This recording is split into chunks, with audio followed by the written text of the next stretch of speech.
This video will demonstrate how to use the Algal Bloom dashboard. This tool is best viewed using a modern web browser like Safari, Google Chrome, or Firefox. Let's start with the interactive map.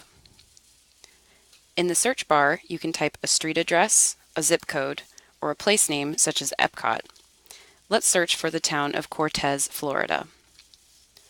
The search results are displayed beneath the search box.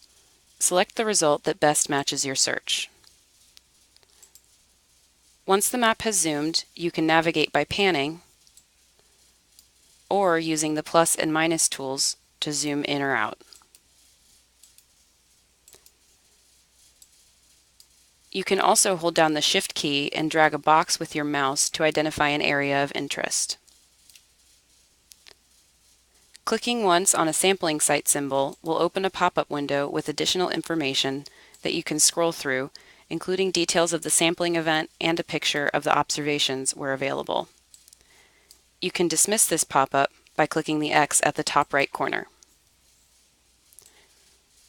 As you zoom in and out, you will notice that the details of the base map will change. If you want to see an imagery base map, select the base map gallery and choose Imagery with Labels.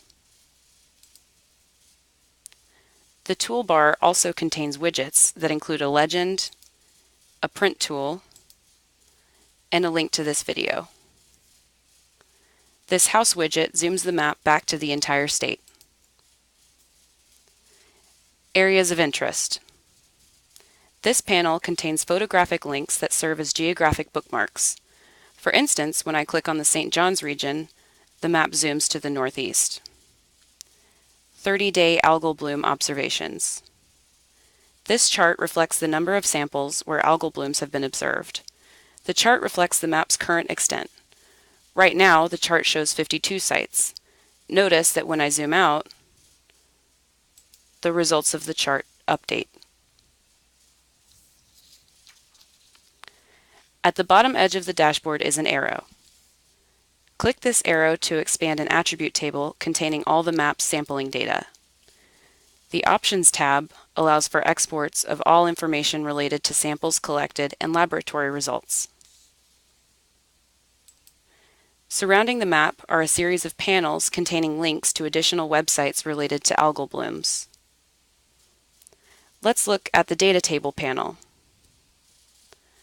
Now we'll investigate a site that was sampled more than 90 days ago. By scrolling down, we can select the Franklin Locks upstream site and see that there have been 5 samples.